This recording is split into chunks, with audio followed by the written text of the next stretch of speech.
Assalamualaikum warahmatullahi wabarakatuh. Selamat sore. Om Swastiastu, Namo Buddhaya, salam kebajikan dan salam sejahtera bagi kita semua. Kenalkan, nama saya Margaret Caputra Wicaksono, saya dari kelas 12 Multimedia 1. Di dalam sebuah usaha, tentu kita harus memiliki laporan perkembangan usaha untuk mengetahui perkembangan dan proses peningkatan kegiatan usaha dan juga sebagai penentuan kebijakan. Jadi, perkenankan saya untuk mempresentasikan hasil laporan perkembangan usaha yang selama ini saya jalani. Kita masuk ke pembahasan yang pertama, latar belakang. Secara umum di Indonesia, perkembangan wirausaha semakin hari semakin meningkat. Apalagi di era new normal seperti ini, UMKM yang sedang juga menaik. Banyak masyarakat Indonesia yang berlomba-lomba untuk membuat usaha yang baik, seperti dari usaha makanan, usaha menjual baju, sampai usaha jasa. Di dalam konteks wirausaha, orang yang menjalankan adalah bosnya, pelaku, dan bebas menjalankan usahanya seperti apa. Jadi, kita memiliki usaha sendiri, peluang memiliki keuntungan itu semakin besar dibanding kita bekerja dengan orang lain. Lalu, dianalisis peluang. Masyarakat Indonesia itu suka sekali makanan yang pedas. Tidak hanya di dalam luar lingkup SMK Negeri 11 Malang saja, tapi banyak di luar sana juga yang menyukai camilan pedas, utamanya anak muda atau anak remaja zaman sekarang. Dan yang kedua, analisis peluang yang saya riset selama ini, belum ada yang menjual jenis dengan produk Cipeng. Lalu kita ke analisis SWOT. Analisis SWOT terdiri dari strength, weakness, opportunity, dan threat.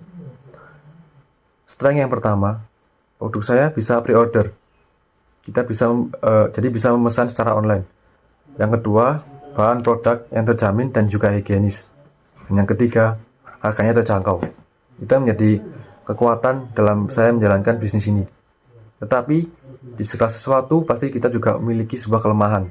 Kelemahan produk saya adalah tidak dapat bertahan lama atau harus segera disajikan. Dan juga mudah ditiru oleh orang lain. Apa yang menjadi peluang saya? Peluangnya adalah sedikit pesaing yang berwirausaha produk saya. Yang kedua, banyak yang menyukai camilan pedas. Dan yang ketiga, dapat dijual secara online. Ancaman bagi saya dalam menjalankan produk saya ini, bisnis ini adalah yang pertama, semakin bertambah pesaing. Kedua, bahan baku yang tiba-tiba naik. Dan yang ketiga, susah mengenali Cipeng karena terbilang masih baru. Jenis produk yang saya jual ini adalah Cipeng. Cipeng merupakan camilan atau makanan bertipe basah. Selain itu, camilan atau makanan ini termasuk makanan cepat saji, di mana akan lebih enak jika segera disajikan. Berikutnya identitas produk saya. Cipeng adalah nama produk saya. Ci diambil dari kata aci dan peng diambil dari kata gepeng, yang dapat kita artikan menjadi aci gepeng. Aci gepeng ini salah satu makanan khas Garut dari Jawa Barat. Nah, sebagai identitas produk, saya juga membuat desain logo. Berikut ini adalah sketsa logo yang saya buat.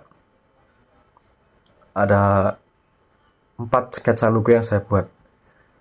Dan sebagai logo final, saya satukan dan jadilah seperti ini. Dimana makna yang pertama, gambar yang ditunjuk di seperti ini adalah produk Cipeng dengan warna keemasan seperti baru saja digoreng. Lalu di bagian belakangnya ada seperti ornamen yang berwarna merah sebagai hiasan dan juga mempertegas dari gambar produk Cipeng. Yang kedua, jika kita lihat lagi lebih dalam, di dalam gambar produk Cipeng ini terdapat ornamen putih. Putih ini menunjukkan bahwa Cipeng yang saya jual berisi daging ayam. Dan font yang saya gunakan adalah font Adonais, agar terkesan lebih menarik dan juga fun. Di pinggir-pinggir tulisan ini terdapat ornamen membentuk seperti tanda petik untuk memperjelas nama produk saya. Itu adalah penjelasan dari identitas produk saya. Lalu kita beralih ke kemasan. Nah, di gambar ini adalah konsep kemasan saya, sketsa, dan juga jaring-jaring. Di bagian kiri ini adalah sketsa kasar yang saya buat untuk kemasan yang akan saya cetak. Di bagian kanan adalah jaring-jaring vinyl yang saya gunakan untuk saat ini. Jika kita lihat lebih dalam, kemasan jaringnya seperti ini. Tampak depan terdapat foto produk, logo, dan juga slogan. Selain itu, terdapat juga logo halal yang membuktikan bahwa produk saya juga halal. Lalu tampak sampingnya juga seperti ini. Saya memberikan ornamen-ornamen seperti kata-kata, gambar visual, dan lain-lain. Ornamen ini membentuk seperti tato yang dapat memberikan kesan modern. Dan di bagian kanan sendiri adalah tampak belakang dari kemasan saya. Di bagian ini saya menyertakan varian rasa, akun sosial media, dan juga komposisi sebagai pelengkap dan juga informasi untuk konsumen. Nah, lalu bagaimana proses produksi saya? Proses produksi saya adalah yang pertama perencanaan. Perencanaan di mana kapan saya akan membuka open pre-order untuk dipromosikan di akun sosial media saya. Yang kedua adalah penjadwalan, di mana saya menjadwalkan kapan saya akan promosikan, saya akan mempersiapkan bahan-bahan seperti itu. Lalu berikutnya ke tahap open pre-order. Open pre-order ini biasa saya promosikan di akun-akun sosial media agar cakupannya lebih luas daripada kita harus turun ke lapangan untuk mempromosikan produk saya. Lalu berikutnya mempersiapkan bahan baku dan kemasan. Ini adalah bagian penting dari proses produksi saya. Lalu berikutnya adalah pengolahan bahan baku, seperti membuat adonan, memasak, dan lain-lain seperti itu. Lalu perakitan kemasan. Jadi setelah kita cetak kemasannya, lalu kita rakit sendiri agar model yang saya gunakan lebih murah. Bagian perakitan sudah selesai, lalu kita packing dan langsung kita ke dalam tahap pengiriman. Nah, di sini saya tidak bekerja sendiri.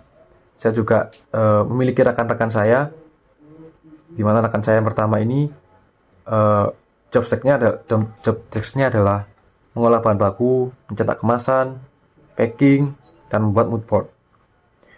Lalu yang kedua, rekan saya yang kedua merakit kemasan, menyusun konsep, desain, feed Instagram, mencetak kemasan, dan juga mendesain sebuah feed Instagram. Lalu yang rekan saya yang ketiga sebagai copywriting untuk mempromosikan produk saya di akun-akun sosial media, dan juga sebagai pengelola akun sosial media. Rekan saya yang berikutnya adalah Davin Fatoni. Job desk-nya adalah menyusun konsep desain feed Instagram juga, desain feed, dan juga videographer. Lalu yang kelima, Dewi Masita sebagai pengolah Cipeng, mengelola website bisnis, belanja bahan baku, mengelola keuangan, dan mencetak kemasan juga. Lalu yang keenam adalah saya sendiri sebagai koordinator, perancang desain kemasan, editor video iklan, desain kemasan, dan juga fotografer.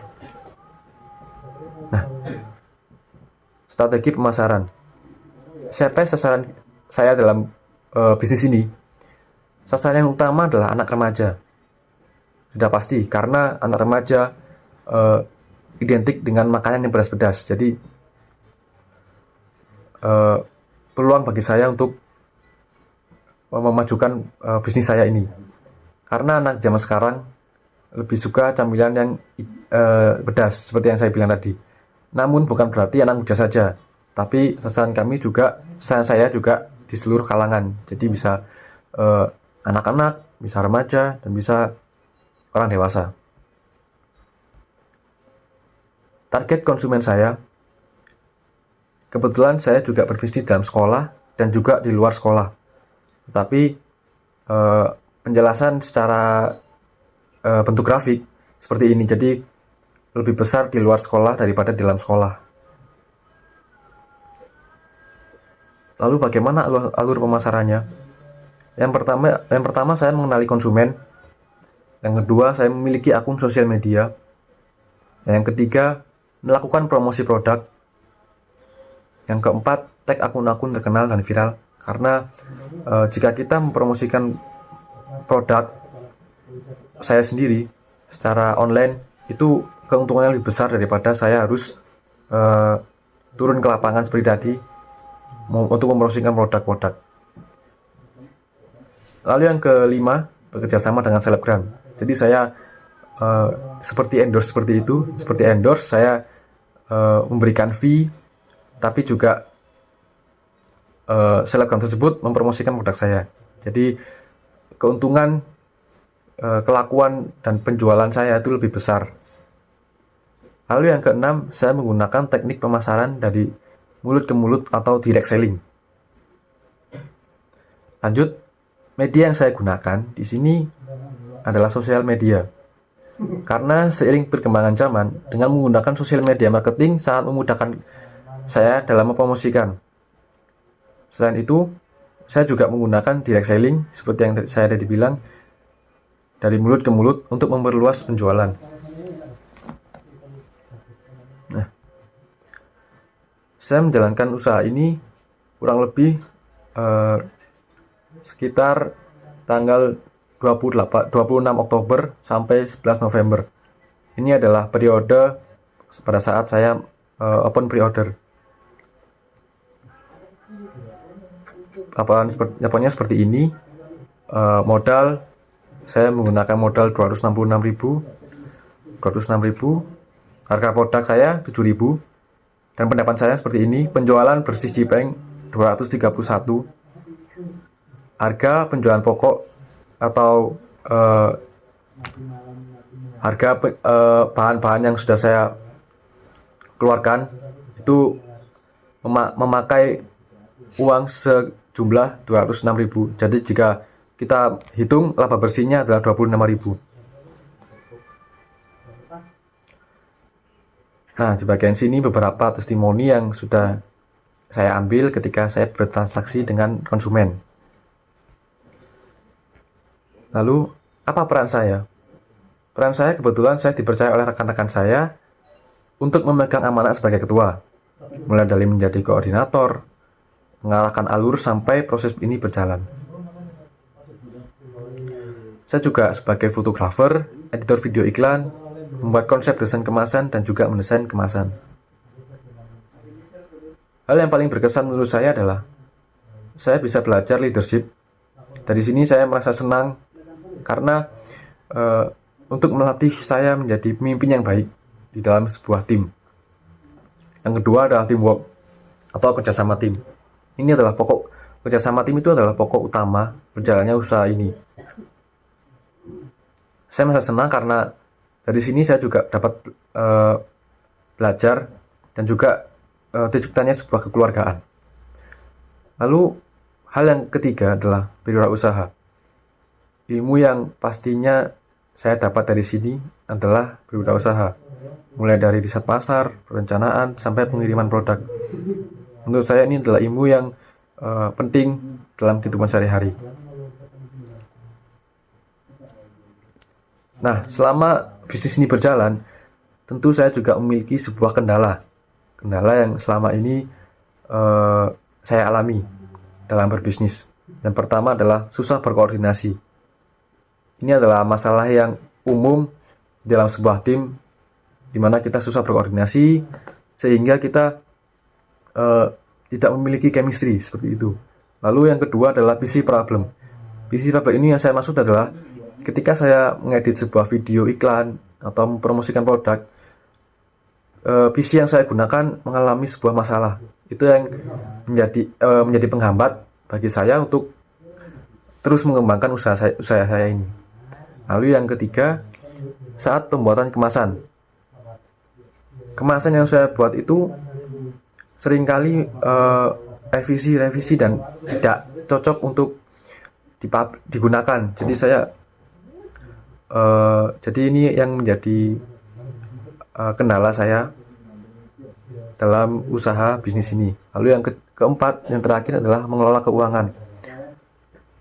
Seringkali saya dengan rekan-rekan saya mengalami kesusahan dalam mengelola uang. seperti mempersiapkan modal, lalu menghitung seberapa banyak pengeluaran yang kita gunakan, seperti itu. Itulah presentasi saya mengenai laporan perkembangan usaha. Kurang lebihnya saya mohon maaf. Saya tutup, sekian. Wassalamualaikum warahmatullahi wabarakatuh. Selamat sore. Terima kasih.